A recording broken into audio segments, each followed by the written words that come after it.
It is a pleasure to be here again with you in the weekly mind setting Monday lunchtime.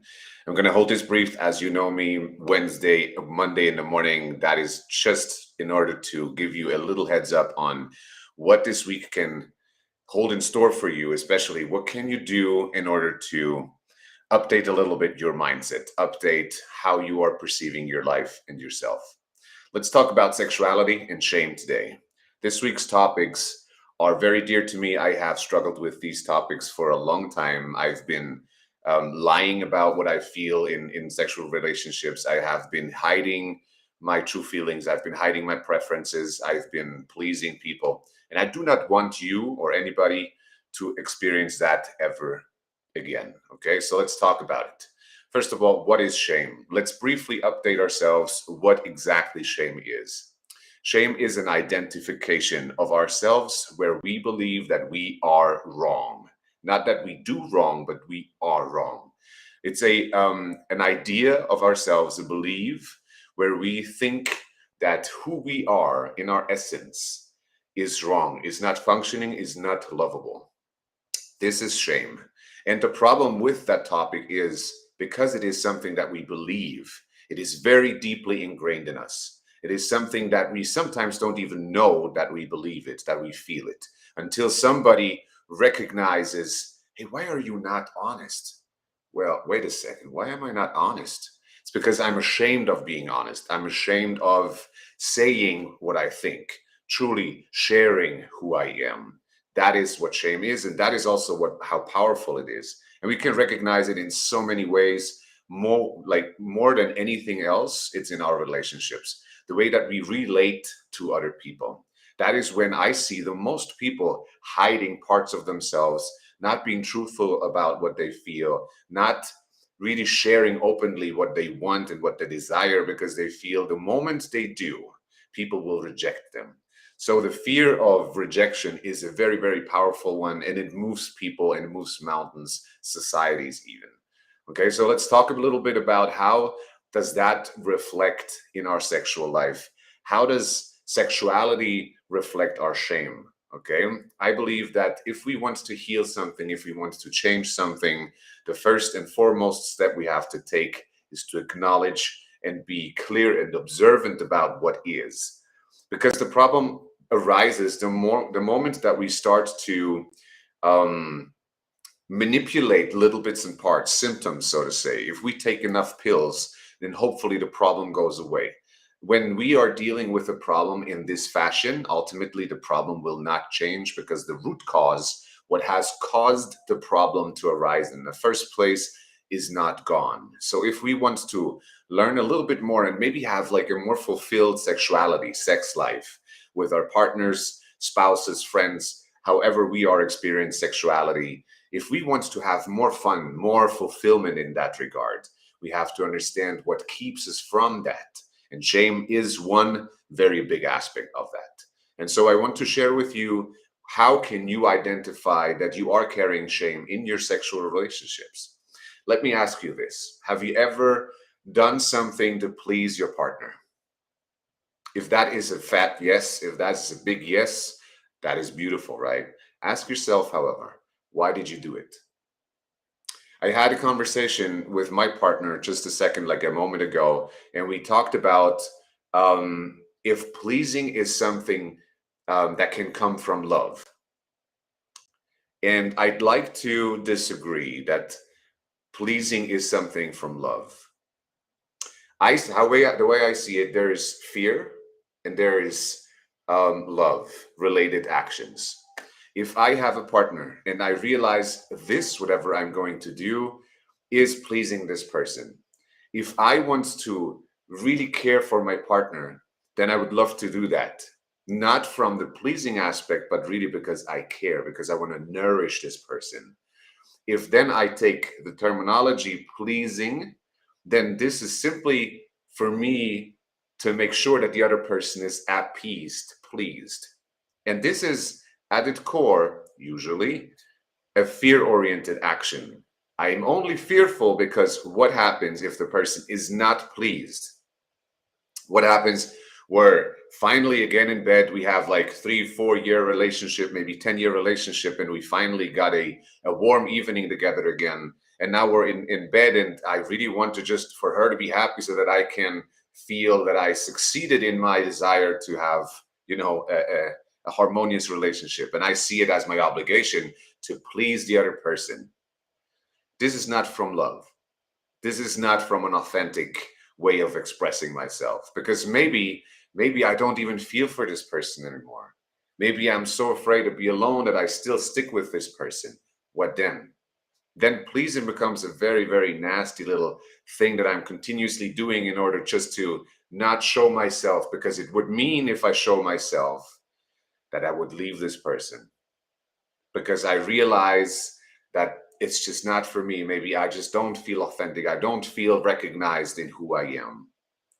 And so when we are looking into how shame reflects into our relationships, into our sexuality especially, we can see that directly the way that I am communicating what is important to me, such as, can we do it someplace else? I don't always want to do it in bed. Can we maybe go outside into nature and have like some good times behind the woods?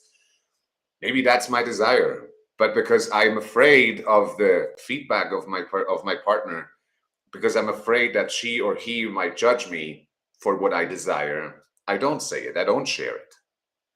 And there I am ashamed of myself.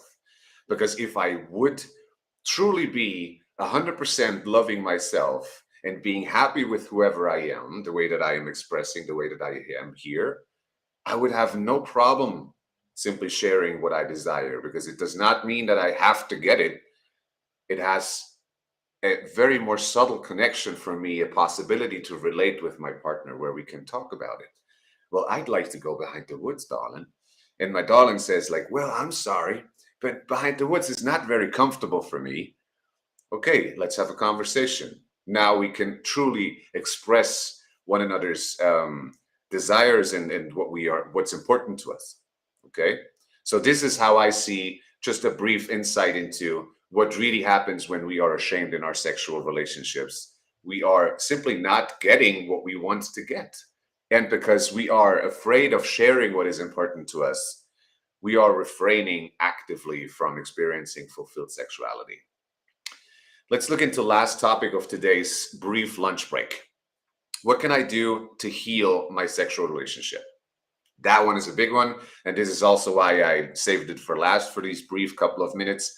For me, it is very important that we always have a go-to, something that we can actively participate in our life to change it, not just identify what is happening, that I am ashamed of myself, that I have difficulty showing my naked body, that I have difficulty sharing what I believe, what is important to me. But what can I do to actually heal that relationship? And I believe a very important aspect here is to simply feel out what is important to me. I don't have to yet communicate it, but be truthful about it. What is it actually that you want? Can you take this and simply acknowledge it, that you maybe you want it in, maybe you want sexuality in a way that you have not yet communicated. And sometimes in this, like in the intimacy of your thoughts, you realize, hey, actually I would love to have this differently. I would love to experience this in a different way. Now, if this is the case, and I realize that I'm afraid to share it, I can at least acknowledge it, can I? And this is the least that I can do to honor myself and my desires, my feelings, to be truthful about what I feel, to be truthful about the observation of what is going on inside here. The more I am able to do that, at some time I will become more courageous, and maybe I'll find the courage and the self-love to share this with other people. So the very first thing that we can do in order to heal our shame and our sexual relationships in the process is to at least be truthful about what we feel. I feel that this is important to me. Or maybe I don't want that. Maybe I have difficulties accepting that. Just accept it. Feel that it is there. Acknowledge your parts, who you are. The first very thing. The second thing I want you to really take with you and however you can integrate it, maybe share it with other people, is courage. The simple courage to feel, the simple courage to share, the simple courage to fully express yourself how you experience this reality. Maybe you have relationships with your brother, with your parents, with your siblings, and I mean partners, hopefully. Maybe you have a relationship to anyone. To have the courage to fully express and fully share what you believe to be right, your truth, your heart, that is a beautiful skill to be nourishing and honing. The more that we can relate to each other on a truthful basis, where I know exactly this, what you are sharing with me, is what your heart is feeling, is who you feel to be, the more I can actually let myself go too. Because I know that with whomever I am dealing is truthful, is authentic. And that's the only thing that really matters, right? If I feel that I always have to find a detour in order to get to you, how is that ever creating a lasting, nourishing relationship? So, in order to heal our sexuality, in order to heal our shame, we have to find the courage in ourselves to simply express ourselves truthfully, regardless what that is, regardless. And again, finding back into choosing between fearful action or a loveful action. A fear oriented action where I'm trying to hide myself because I'm afraid what the reaction might be, or a love oriented action where I am first and foremost accepting myself and sharing this with my environment so that the people around me can relate to me, so that they truly know who you are. The last element that I want to share with you before I'm going to leave you here to your week is the idea of unapologetic expression. It goes into the same direction like courage, honestly. But if I'm looking at it, something that I've realized oftentimes, I'm talking to someone and I'm sharing what I believe is right, what I believe is true. That does not make it universally true, but it makes my truth right now. And so being unapologetic about what you believe is true becomes a beautiful way of expressing.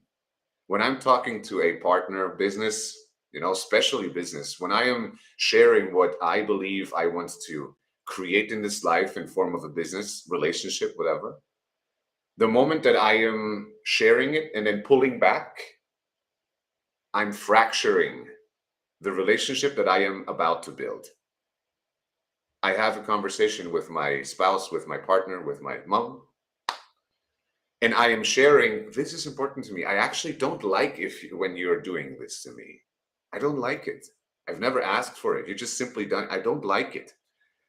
In that moment where I'm pulling back again, it's like, yeah, but I understand that you like this to do, and it's kind of like your way and blah blah blah. That is exactly the moment where I am pulling back my authentic self again. Realizing that the moment I am sharing something, but then pulling back and apologizing, maybe reframing it so that it is more convenient for the partner to receive it, that is again slipping back into shame. That is again slipping back into an inauthentic expression. Be more unapologetic, be more truthful about how you feel, and just take into account whatever reaction that may cause. That is adventurous living a fulfilled life, and it needs a lot of courage. I believe courage is probably the most important asset when it comes to healing shame, coming out, growing out of shame, and having more fulfilled relationships, especially sexual ones. And I know it from myself. I still do have these moments when I'm feeling like I cannot tell it now, right? I mean, we're having such a beautiful moment. If I'm sharing now that I don't like it, what might she think of me? You know? And so this is something that I'm dealing with. This is something that many people deal with. I cannot tell you how many conversations I had around these topics. So just be courageous, be more yourself, really incorporate what you feel into what you feel and express it unapologetically, courageously, and feel what's happening to you if you do so. It's a beautiful moment, a beautiful experience, honestly. But it takes a little bit of courage. So this is how I want you to um, take some ideas into this week. I really hope that you have a beautiful start into your week, whatever you're doing. It is a pleasure to share this with you. Like every Monday, I'm taking the time. I hope that I can do it next week because I'm going to be traveling. In any case, it is a pleasure to share this with you. I love this community that I am building here, the network that I am connected with, and I want to thank you for showing up the way that you do, in this authentic, most authentic way that you can. You don't have to be more. You're perfect. I wish you a beautiful week. I hope that you could take a little bit away from what I have been sharing. And in any case, just give a little bit back and maybe send me a comment or something. I would love to get in touch with you. It is a pleasure. Take care.